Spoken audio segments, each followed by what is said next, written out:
ময়নাতদন্ত কোনো মানুষের অস্বাভাবিক বা রহস্যজনক মৃত্যুর কারণ অনুসন্ধানের পদ্ধতি, কিন্তু অত্যন্ত সংবেদনশীল এই কাজটি কিভাবে করা হচ্ছে দেশে? পুলিশের দেয়া সুরতহাল তথ্যের ভিত্তিতে চালানো হয় অনুসন্ধান, সহায়তা নেওয়া হয় ভিসেরা বা টিস্যুর হিস্টোপ্যাথোলজি পরীক্ষার। এক্ষেত্রে মরদেহ রাখা হয় মর্গে। বিশেষজ্ঞরা বলছেন দেশের ময়নাতদন্তের পদ্ধতি একেবারেই মান্ধাতা আমলের, তাই ফলাফলের যথার্থতা নিয়ে ওঠে প্রশ্ন। দর্শক, ময়নাতদন্তের ভেতরের খবর জানাচ্ছেন শামীমা সুলতানা।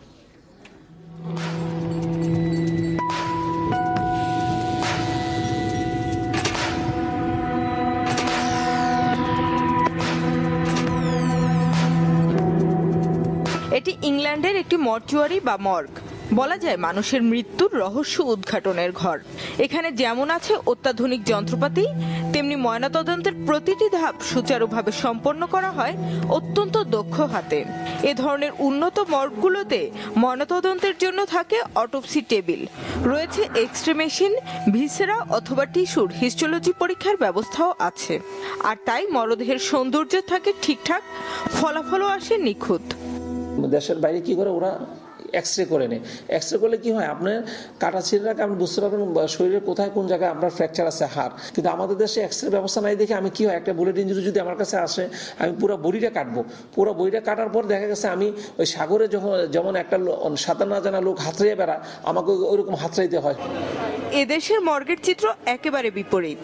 ঢাকা মেডিকেল কলেজ হাসপাতালের মর্গের কথাই ধরা যাক। এখানে অটোপসি টেবিল বলতে নেই কিছুই, রক্ত ও পানি চলাচলের ব্যবস্থাও যাচ্ছে তাই। এমনকি মরদেহ কাঁটা ছেঁড়া করা হয় পুরনো হাতুড়ি ও ছুরি দিয়ে।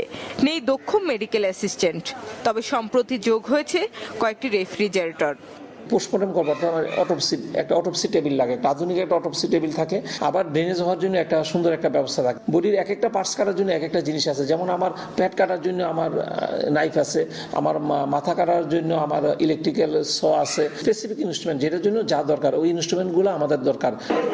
এছাড়া ভিসেরা কিংবা টিস্যু পরীক্ষার নিজস্ব ল্যাব ও এক্সরে মেশিন নেই ঢাকা মেডিকেল মর্গে।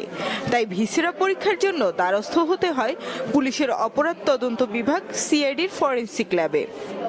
আমরা তো শুধু খালি ওই weather it is having any sorts of poison or not, এছাড়া আমাদের কেমিক্যাল টেস্টে যে এটা যদি প্রথম দিকে পাঠায় তাহলে এটা আমাদের জন্য ডিটেকশন করা সহজতর। লোকবলের ঘাটতি নিয়েও 15 দিন থেকে 1 মাসেই পাওয়া যায় ভিসেরা পরীক্ষার ফলাফল। আর ঢাকা চট্টগ্রামের পাশাপাশি রাজশাহী, খুলনা ও বরিশালেও ফরেনসিক পরীক্ষাগার স্থাপনের কাজ চলছে। শুধু আধুনিক হিমায়িতকরণের মধ্যেই সীমাবদ্ধ না থেকে যেন একটি পরিপূর্ণ ইনস্টিটিউট হয় এদেশে, এমনটি আশা করছেন সংশ্লিষ্ট সবাই। যাতে একটি পরিপূর্ণ আধুনিক হিস্টোপ্যাথোলজি ল্যাবের সাথে থাকবে একটি ফরেনসিক ল্যাবও, থাকবে আধুনিক মর্চুয়ারি, আর সহজেই জানা যাবে মৃত্যুর সঠিক কারণ। মরদেহ রক্ষা পাবে বারবার ময়নাতদন্তের হাত থেকে। শামীমা সুলতানা, চ্যানেল 24, ঢাকা।